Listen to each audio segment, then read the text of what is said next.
You are now listening to the Dual Position Podcast. The boys are back to talk all things SuperCoach all season long. Please welcome your hosts, Whisperer and Brew.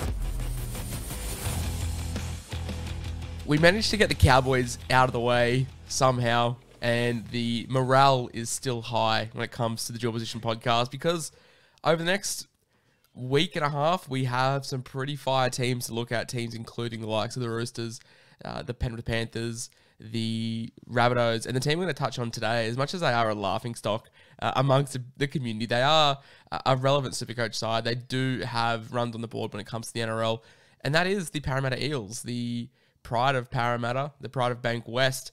Look, Brew, last year, mate, they finished 6th. They had a 15-9 record in total, 7-5 at home, which is surprising considering their home record is generally considered amazing, but they don't play as many games at Bank West as what I think they want to. Away from home, they were 8-4, so pretty solid across both fronts when it comes to their attacking potential. They did rank in 7th, putting up about 23.5 points a game, but it was the defense that I think really separated them from the middle of that top 8. They finished 4th when it comes to defense, conceding conceding 19 points a game. Mate, they start off this year weirdly with the Titans twice in rounds 5 and round 1. So they have the Titans, the Sharks, Melbourne, the Dragons, and then the Titans again in round 5. I've got I don't know where I've got the Parramatta actually. I think I've got them there or thereabouts in 6th again. Where do you have them, mate? Just double check that. I got them in 6th or 7th. Sorry, I had the wrong screen up. Yeah, but in general, just because they can't win a premiership, that doesn't mean that they can't score some Supercoach points. Can't win. Just taking a few pot shots there at some of the Parramatta faithful. I mean, I think their premiership window, realistically, their premiership window is probably closing, so they would have to make a good run this year before a lot changes. When it comes to the ins, they've had Bailey Simonson and Mitch Rain come in from the Raiders and the Titans, respectively. They've had Joey Lussick, Will Smith, Blake Ferguson, Michael Oldfield, Sam Hughes, Jordan Rankin, and Keegan Hipgrave all leave. Keegan Hipgrave retiring. Fergo off to rugby and then off to the big house. Will Smith off to the Titans. Joey Lussick off to St. Helens. Oldfield, Hughes, and Rankin have all been released. When it comes to the ins and outs, mate, I'll be honest, apart from Will Smith, I don't mind letting Lussick, Fergo, Oldfield, Hughes, Rankin go, and then Hipgrave retired. And look, I think you lose Fergo, you bring in Simonson, not a like-for-like replacement, but you bring another body through the door, younger body with probably a bigger ceiling than what Fergo could have provided you. So apart from Will Smith, who I think is a very handy utility, and I think he'll do the Titans the world of good, I don't mind any of these players leaving the building. No, they haven't really lost any major players from their lineup this season.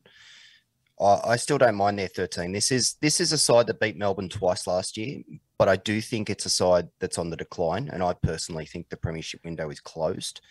I think they had their chance a few years ago. They blew that. They've been on a slight decline ever since, and I think it's just going to continue. I've got them dropping from what you said 6th last year. I've got them finishing in 7th this year.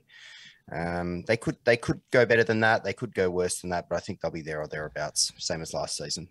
I think the big worry when it comes to Parramatta is the 2023 outs. Murata Niokore off to the Warriors, Isaiah Papali'i off to the Tigers, Ray Stone off to the Dolphins, and Oregon Kaufusi, who I actually rate pretty highly as a good youngster, off to Cronulla. They do get Josh Hodgson in. And sorry, they also lose Reid Marnie. I should have mentioned Reid Marnie off to the Dogs. They get Josh Hodgson in as well. Cool. But it's no Reid Marnie. So, look, if they're going to make a big run in September, it has to be this year. If it's not, I think it's a big uphill battle, especially, like I said, with some of those outs. Like Niokore proved to be really, really good for Brad Arthur last year. We know Isaiah Papali'i and what he did on the edge. Ray Stone didn't play fantastic in the finals, but is what it is. And Oregon Kaufusi, as I said, I rate quite highly. And as I said, Josh Hodgson coming through the building, another year older, doesn't particularly make the hairs in the back of my neck stand up too much. No, it wouldn't make mine either if I was a fan. And it's unfortunate. It's kind of like this is your last chance for the Eels. So maybe they come out and do something and shock the world. But I just don't think they can hang with let's say the top 4 or 5 sides in the competition. They've still got a very good side on paper, but those losses that they're losing for next year, they're going to have to go through a big rebuild again, and the premiership wait will extend. I believe it will also extend. When it comes to injuries and suspensions, I mean, they have been not riddled. I mean, Michael Sevo was out indefinitely with his knee, who was a big, I guess, key figure of their 13. They also have Nia Corey suspended until round 2. But their fullback, their co-captain this year, speaks for himself, Clint Gutherson. Look, he put up 70 points in 2020, put up 75 points last year, so he's proven over the last 24 months. He will go on runs as well. We know Gutho likes to go on 4 or 5 week spells where he'll just put up three scores of 100 in a month, and makes the fullback position even more awkward because Parramatta will go on a good streak of fixtures, and Gutho can be a bit of a flat track bully and put up points is exactly what you want to do. He'll also be second in line for the goal kicking as well. Anything happens to Mitch Moses, he takes that tee. 655k, there's worse options out there for your fullback. I just think Parramatta don't have the perfect draw to start. I mean, if you're taking a punt outside of your big guns at fullback, you want to have a dream draw. This is why we were so keen on Reece Walsh. Obviously, the suspension rules that out. But, I mean, on paper, it's good. You've got the Titans, the Cronulla, St. George, and the Titans again in rounds 5. But it's that that Melbourne fixture in round 3. Basically, Melbourne get their full side back in round 2. They'll have a week to gel, and then they're primed for round 3 against Parramatta. If that fixture wasn't there, if it was like another 8th to 14th place side, I could definitely get behind Gutho for the first 5 weeks. But that Melbourne fixture in round 3 kind of throws it out for me a little bit. I can't personally get behind anyone that's not Teddy, Turbo, or Pappenhausen. In terms of Gutherson himself, he's an asset to the team. He's a very, very talented player. And as you said, he does go on runs. So if you pick your moment, he can certainly be somebody that you keep an eye on throughout the season, and maybe, especially over Origin, I feel that there could be an opportunity there. He was very good over Origin last season. I know a lot of people picked him up, and a lot of people held him for possibly too long in the end, but he's definitely an asset, but he's not someone I'd be starting the season with. I can't do it personally. I have seen him in a few sides, people backing Parramatta's early draw. I know Melbourne is tough. I think they beat Melbourne round 3 last year, same round, I believe. But you're not going to score enough points against Melbourne to really cash in Supercoach-wise, even if the Eels were to get the W. So for me, he's not really someone I'm keeping an eye on. I've got plans elsewhere. That's why. I mean, if Parramatta had that perfect draw, and they didn't have a really tough fixture in the first 5 or 6 weeks, I could get behind it because you're playing the draw. But the fact that Pappenhausen and Teddy and Turbo, and even Latrell, if he was back rounds 1, they're so much better than the rest. I think you need everything to go your way to take a punt in that fullback position, and that round 3 fixture of Melbourne does worry me a little bit. The wings, mate, I've gone 2 youngsters. I've gone Bailey Simonson and Hayes Dunster. Bailey Simonson, 43 average in 2021, 35 base power, so... Look, only 8 points in intangibles. He's at an awkward price of 374k. I think he'll get more attacking chances at Parramatta over, say, the likes of the Raiders, what they did last year. But he's probably 70k too much for me to even consider. Last year, he burnt me really bad. But I do think he's in for an improvement in a better side in Parramatta when it comes to Bailey Simonson. Yeah, I've got him lining up on the left wing. And I think that's probably a profitable side to be on over, say, the right wing. I think it's proven that they like to go to Mike Acevo's side. Gutherson's very good on that side. Moses is very good on that side. So there could be a bit of an uptick there for him. Price is certainly awkward, but after those first 5, they then go into the Tigers, Newcastle, and then Cowboys as well. So if you do take out a possibly tricky game with the Sharks, yet to be determined what they dish up this year, and a very tricky game against Melbourne, he could be a cash out at round 8 and could be someone you could keep a sneaky eye on for that draw. No one's going to have a perfect draw, and one or 2 bad games in an 8-game stretch, it's not too bad. So I don't think he's the worst option. Yeah, if he was like 300, 310, I'd probably actually start with him. But the fact that 100%. He's 374 is just a touch awkward for me, especially when I'm now considering going with Xavier Coates. Hot take, he's now in my side. Don't ask me why. I saw that. Don't ask me why, but he's there. And that's probably the only awkward centre that I want to be looking at. I want to be looking at one. I don't want to be looking at multiple. So, look, Simonson, a miss, but yeah, expect Bruin to be talking about him come round 4, round 5 when that Parramatta draw does open up post-Melbourne. And Hayes Dunster, mate, I've got him as the other winger, 294k. I had him in my side last year, ups and downs. What side is he going to be on? If he does line up on Sivo's side, he's not Sivo's size. We know Sivo scores a lot of tries, but to Sivo's credit, he also does make a lot for himself. Parramatta will give him the ball, sometimes with a defender still in front of him, and he'll just use his size to muscle out of the way and get that try. So I think that's a big asset that Parramatta are going to lose. And whoever lines up on Sivo's side, whether it be Simonson or Dunster, they're going to have to make room for those guys rather than just feed the ball off to Sivo, who can do it himself. But Dunster at 293, depending on what side he lines up on, that's probably more of the price range I like to see Simonson in.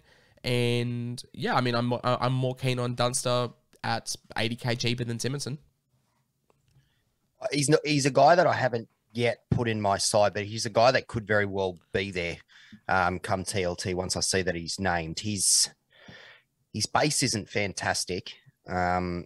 His point scoring in general hasn't been great, but if he were to go on Micah Sivo's side, it's something that I could certainly consider, definitely for that price. And he's just another one. Like at forward this year, it's tough. There's not many guys sub 300, sub 350 even, that really shout out, call me.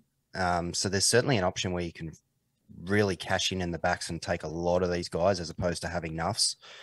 So I don't mind it, but his base plus power is a little bit of a concern for me, and I'd want to see him signed up on the left side. If you're taking Guildhart at 280k, I'd definitely advise spending the extra 13k and taking Dunster, regardless of what side he plays on. I think Parramatta are going to offer a whole lot more than what the Tigers will. Upside. Yeah. Considering Brew and I looked at Guildhart's numbers when you guys heard us talking about his Super League numbers, and he is quite attack reliant. So I would much rather Dunster at 293 than Guildhart at 280 in a better side, regardless of what side Dunster lines up on. Mate, I'll touch on one centre in Wanga Blake at 410k. He's a guy that had so much upside. He just never reached the potential. He always comes in at these mid-range prices. There's always a little bit of whispers around him, but I can never go near Wanga Blake again. And the other centre, I will leave the floor to you. Oh, who are we talking about, mate? I don't like this guy at all. Will Penasini. 255k for a guy with, 42 roughly average last year, 33 base, 80 minutes per game. I think he's in for a breakout of season. I think you're going to get, at the very minimum, you're going to get an incredible base out of him, which means you're going to have a low floor. He doesn't really have much in the way of attack and create stats yet. They will come. For me, he's a must-have. You got to have him in your side. Everyone that sent me their sides at the moment and they don't have him in there, straight away I've gone, you got to have him in. Same with Targo, who I guess we'll talk about in a few days' time. Those two guys, must-haves. Yeah, Will Penasini, not much more can be said. 255k, massive, massive upside. He's a big body. Those attacking stats will come. And the base is, the base is solid enough. Look, if we're going to be realistic, I expect maybe a 51, 52 points a game average at 255k. Jesus, get on that. That is some good money. Exactly. So we'll get on there. You could probably ride him out until the buy as well. I think there's enough ability for him to be riding your side until the buy, and then we can flick him on. When it comes to the halves, I am very keen on one of them. I am not so keen on the other. One of them is Mitchell Moses. Look, last year, very, very up and down. 7 games over 70 points, 7 games below 50 points when it comes to full games. He had one that was injured, which I've taken out. The goal kicking helps him a little bit. And it's very funny that only 2 or 3 years ago, when it comes to Supercoach, we were talking about Moses versus Cleary as to who our sort of mid-range half would be. And at the time, that was a very, very fair question. Both of those guys were on the up. And Moses has become a better halfback just in general, but the better he is getting as a half, the more it's affecting his Supercoach game. I have seen some sides with Moses in there. I don't particularly hate it. I don't particularly like it. He's just going to be there or thereabouts. He does have some upside, but does have plenty of low games in him. So for me, I would give Mitch Moses a miss. Do you have any thoughts on him before we touch on the next man? You mentioned a few seasons ago. I remember that season. 2019, social media all the time was see Moses at Bankwest. Like, that's just what you did that season if you saw that he was playing there. Look, I think he's another one of these guys that's probably a flat track bully, as I like to call him. So if the draw's right, you could get on and you could potentially get him going on a run. It's just last season, there was only a couple of tons in there. There was a few 80s and 90s, which is obviously still good. But I think you'd need a string of games where he can really kick on and be an asset to your team. I don't hate it. 7 is a difficult position this year if you're not starting with Cleary, or if, say, Cleary doesn't become an option and it isn't named in round 1. A lot of people, were turned off by Nico Hines last night. We get to see Cherry, but Cherry's got a high price. It's a difficult position. I could get behind it, but I'd want a backup plan just in case it fails. That's the thing. So you're not picking Cleary and Moses. I mean, Lachlan Ilias is there. You pick Lachlan Ilias. The thing with your halfback this year is if you're not picking Cleary, and we'll touch on Cleary in a couple of days' time, you need a good stepping stone. You probably can't be spending a lot of trades going side to side on your halfbacks because you're going to have to eventually get Cleary, but it's the question of when. And I just worry Moses will cost you 2 or 3 trades to get to Cleary, whereas if you take a guy with good upside, then it might only be the one trade that you need to get to Cleary after your cows make a bit of money. So think of it that way, because you're going to have Cleary. Whether you're anti-Cleary to start or whether you're on Cleary, we all agree that you've got to have him eventually. And I just don't think Moses is that enabler that's going to get you there. So for me, he is a miss. One man that I'm trying to get in my side is Dylan Brown. Look, 53 average last year in a poor year, but we know he has a phenomenal base. He has huge upside. Rookie year, 64 points a game.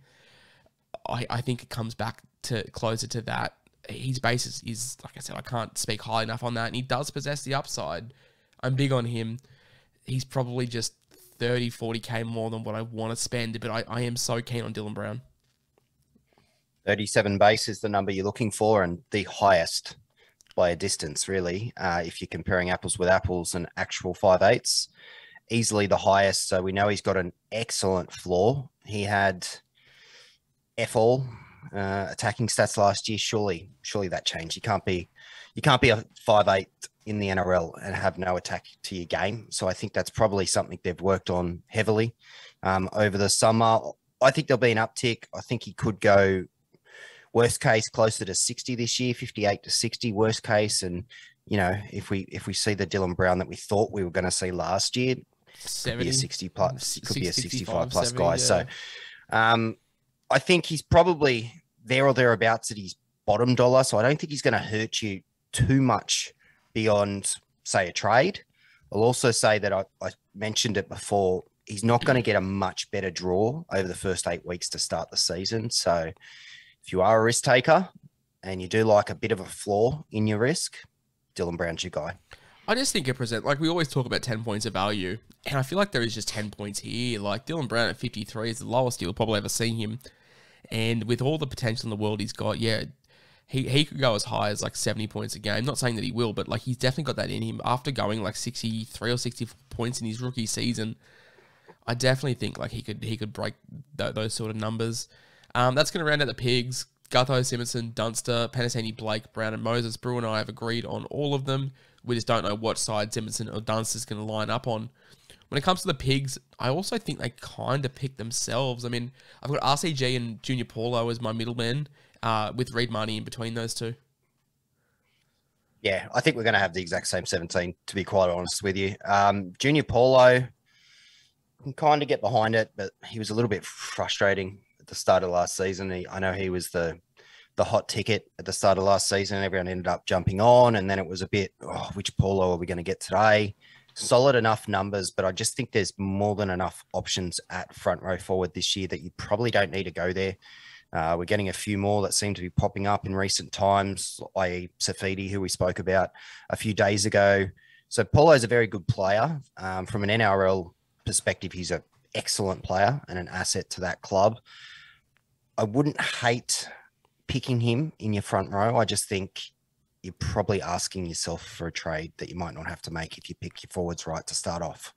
The thing with Junior Paulo is he's very much like Christian Welch in the fact that you have to get rid of him before Origin. He gets nursed back, his numbers go down. He is someone that needs to be traded out before sort of around 11-ish. You're right, he started last year like a house on fire, 184, 64, 66, and then kind of just fell off He's now co-captain. Does he get an increase in minutes? But he does need offloads to be effective. His base isn't overly fantastic, so he does rely on those evade stats a little bit more heavily than someone like a Regan Campbell-Gillard, for example, whose minutes did drop off last year as well with the emergence of IPAP playing through the middle. I kind of expect a similar output from RCG, being that 54 to 57 points a game kind of guy. You're right, with the emergence of Jacob Saifidi, Jai Arrow stocks on the rise, Stefano Toikamanu, you've also got Paul Vaughan, and then maybe AFP if you want to spend a little bit more money as well. So it's kind of a logjam around that sort of 400 to 500k front row forwards, RCG and Paulo. I'd rather go Paulo if you're going to take a punt on one of those two, because I think Paulo just has that upside that RCG doesn't possess. And yeah, he's never been a super coach player, RCG, so definitely I'd be going Paulo over Gillard if you're focusing on a draw to pick your team to start, and some people do that. Yeah, and then you've also got the added factor of him being co-captain as well, so like does that see an uptick in minutes? Possibly. Bit like Tino, we don't really know. Yeah. But you've got Tino, to flick at the him moment, on. it's not a co-captain, so You've got to flick Paulo on before Origin, though. That's the main thing. Like, he's very similar to Welch, and he gets nerves back through that middle period. Absolutely. Now, Reed Marnie. I feel like you're paying for Reed Marnie's ceiling, which is totally cool. But depends on what happens. I mean, we'll touch on our benches soon, but if Mitch Rain does sneak a bench spot, like, it does make Marnie so much murkier. At the moment, I don't think Mitch Rain does get into the 17 to start with, so that should be clear sailing for Marnie. But like I said, you're paying for his ceiling. There's no value for me. Like, and this is a weird thing. Like, there's no value with Marnie in my mind, but I don't think he'll let you down. I don't think the attack can get much better. I keep saying the stat of, 13 try assists in 17 games or something like that, or maybe 17 in 30. I can't remember exactly what it is, but I don't think the try assists improve. And we have to address the elephant in the room. I mean, I'm not saying that Reed Marnie is Gareth Widdop, but if these shoulder injuries keep happening, then it does cause a bit of a concern with his Supercoach stocks. Wow. Wispy's on the hate train here. I'm not on the Marnie hate train. I just don't see this fantastic upside that, like, a lot of people are saying. Like, I think last year was like not an outlier. I think it was an improvement, but I don't think it's a step towards more improvement. I think Reed Marnie showed his hand. If we were talking poker sense here, like, he showed what he's got, and that's it. Okay. Well, I can't say I agree on much of that personally. I think he's priced at a point that he's not going to lose money, therefore he's not going to burn you. I've said it before and I'll say it again. I don't think you're going to get a better opening eight round, like 8 games to start the season, which goes in his favor.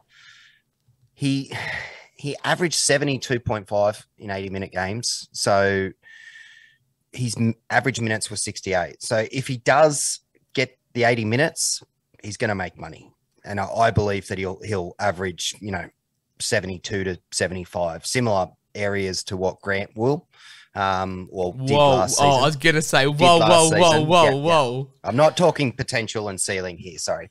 So I think he can definitely go into those areas. Over the first 6 games or something last season, he had an average of like 108. So to say that the bloke's kind of priced at his ceiling and that there's no chance that he's going to get all these try assists again, that doesn't make sense to me, because he did it last year and then he got injured. So who's to say that he still can't be a creative player in a side that, needs creativity? I know you say that, but I'm going against you on this one. But Reed Marnie is still a guy that I could start the season with. I'm not saying not start with him at all. I'm not for 1 minute saying don't start with Reed Marnie. I'm just saying I don't expect the 100 average is what he had last year, and I'm not saying that he's a trap.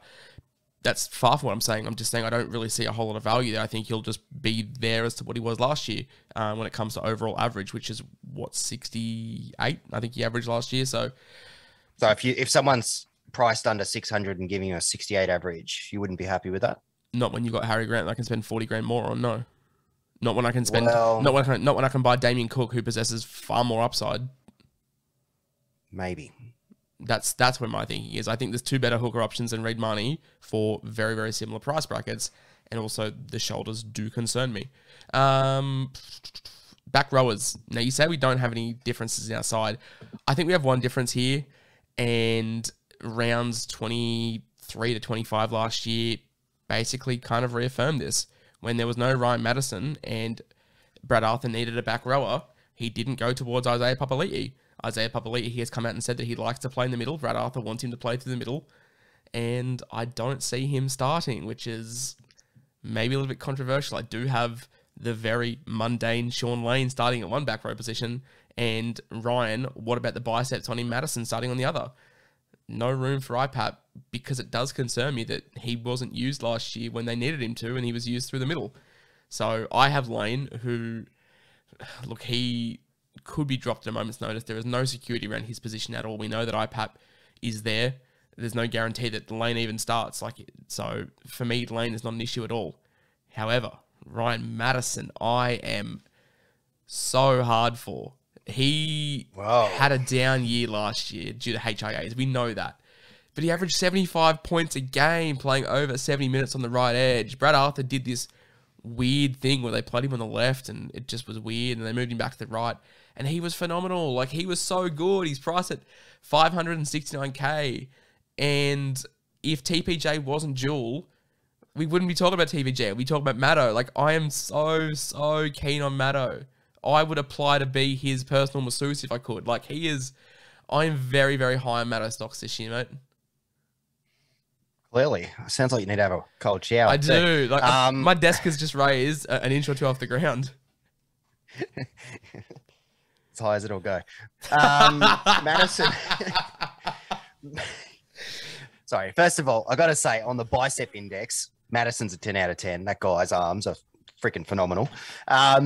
Yeah, look, to get Fafita, I had to go via Madison, and it bugs me because I really feel like Madison is pure unders this year. If Madison's not on Angus Crichton's level in terms of Supercoach, I'll eat my hat, my Supercoach top. Injury free, obviously, because those HIAs, I guess, we have to mention them. We can't just sweep them under the rug.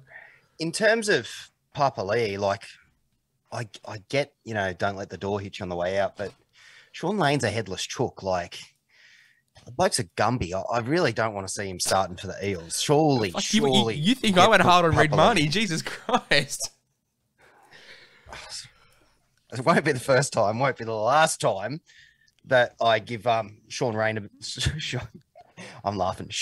a bit of a slap around, because I just think he's useless as tits on a bull. So I don't like it. I do have him on my bench. I'm guessing that's where you've got Papali'i. So he's in there somewhere, but not starting for me.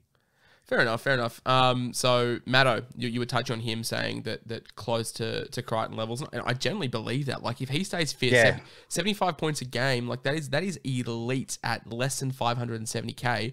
The thing is, people love to say, "Oh, Maddo's HIAs," but yet they're the same people that pump up Pappenhausen. So I don't really get it. I don't know how we can say no to Maddo but yes to Pap. That's just my 2 cents. And that's a little bit of the frustration I see when it comes to the Maddo chat. All right. Just don't mention Reid Marnie's shoulders again if you're going to talk about Ryan Madison's concussions, okay? No, but one of them is a ball and socket injury, which can get weaker over time. I understand the HIAs can also do that. The thing with Maddo is now we know his HIA issues. We don't have to see him have one, get told a week, and we hold him. Look, we know that if he gets sometimes HIA, there's bad luck too, and he's had a little bad luck with the concussions. He's not Wilpakowski, who's going to have to retire, at 20-something years old because he can't stop getting concussed. I don't think that's what Madison is. He's had a little bit of bad luck. I'm sure he'll be back this year, 80 minutes, pumping out heavy base, great evade. He'll score plenty of tries, and you'll probably pick him and won't drop him, in my opinion, unless he gets concussed or suspended. He's one of those guys you'll pick and you'll stick for the season. Did someone also say contract year for Big 100%. Maddo? I forgot. Yeah, it is contract year, and he wants that contract too. I saw an interview with him. He was all sweaty and his biceps were enormous. I need to go check this out. Whoa. But he is keen.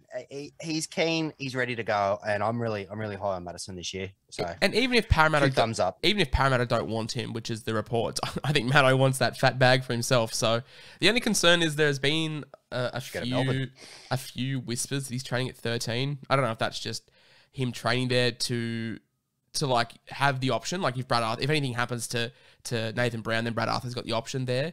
Or if that's I've never really seen him play there. I'd have to go back to his Roosters days where he played a little bit there. But So I don't know what that would do for output, but he's a worker, so it wouldn't really bother me too much. But what about Nathan Brown? He had a gun season last year. That was my point. I mean, Matto's been training at 13. That's what I was saying. I don't know if that's him might be rotating through there, or if that's just a case of, gives Brad Arthur some options if anything hits the fan. But as for Nathan Brown, mate, yeah, he did drop off last year when it comes to Supercoach. NRL, I think he improved, but when it comes to Supercoach, he did drop off. That's why I'm always against outlier seasons, because they're outliers. His minutes also took a hit with the emergence of Cardi as well, so I wouldn't expect anything over 60 points a game when it comes to Supercoach. But he's definitely improving year in, year out when it comes to his general footy ability. Nathan Brown's one of those guys that I get tempted with season in, season out in the preseason. I haven't this season. I do think he's coming off one of his best seasons NRL-wise, but the minutes dip concerns me a little bit. And just in general, like he finally didn't get suspended last year, but the bloke's also a maniac. So you always have to have in the back of your mind that there is a chance for getting suspended. That said, though, his base is phenomenal. 47 base is fantastic.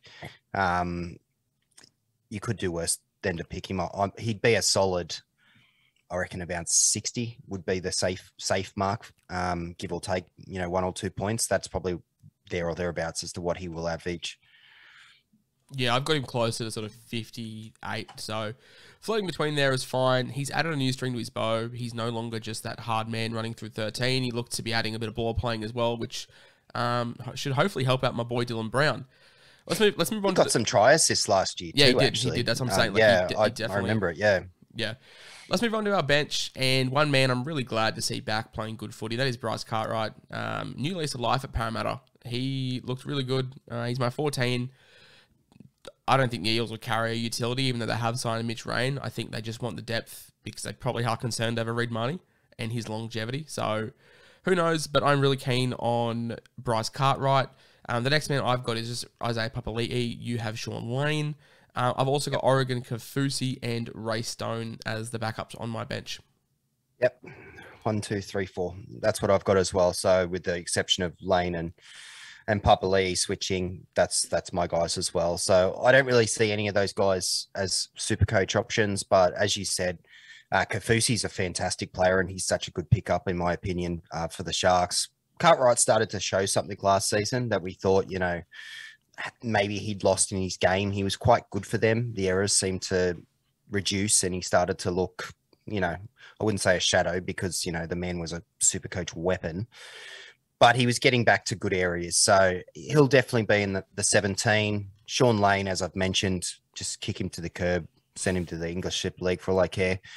Ray Stone, good player, another guy that's also leaving the club. But so I feel like over the course of the season, I feel like there's going to be opportunity for youngsters to come in and demand selection because how much loyalty are they going to show to the guys that are leaving the club when you've got guys like Wiramu, that are banging down the door. So it'll be an interesting season for Parramatta, I think. Yeah.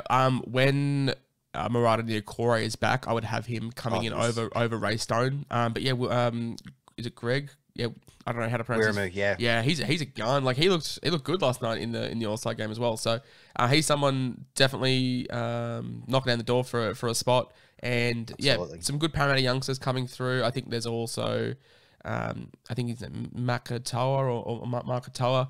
He's a young forward coming through as well. So definitely some good forward depth coming through at Parramatta if they do decide to let someone like a Madison go.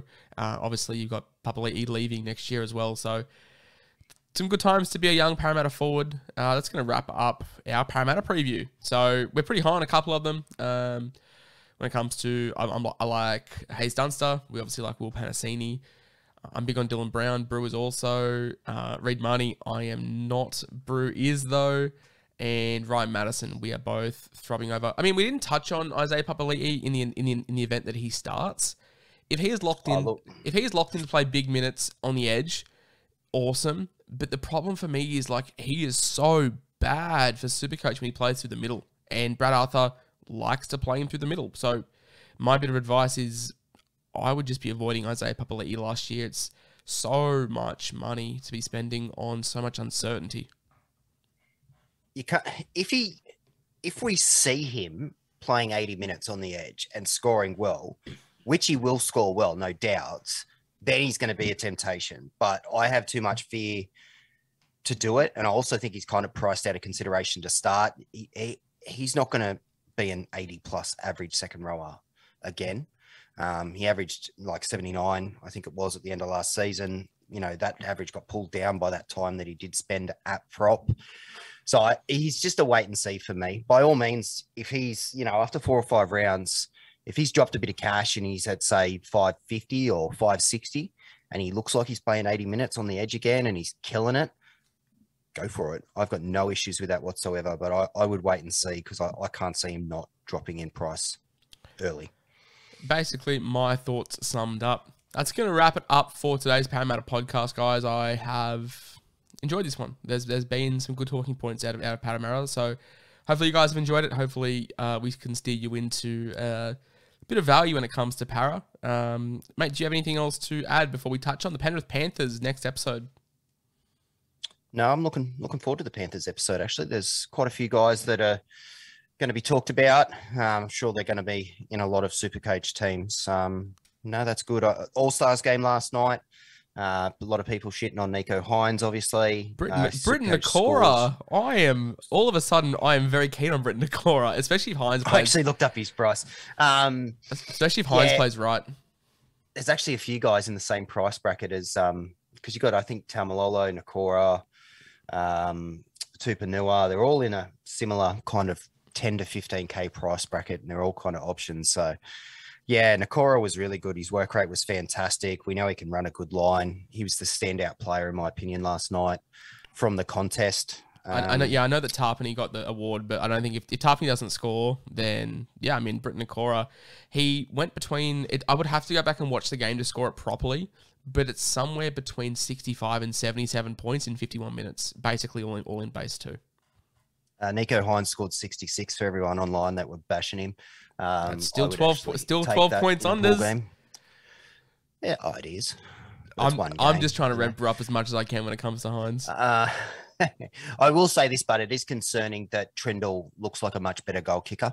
Yes. If Hines isn't kicking, I'm not sure I could jump on Hines without the kicking. I need that. You know, I was talking about him getting an extra, say, 8 to 12 points a game. That's the difference for me. Tricky Trindle was one from the sideline, and Hines was a duck, egg, and 2.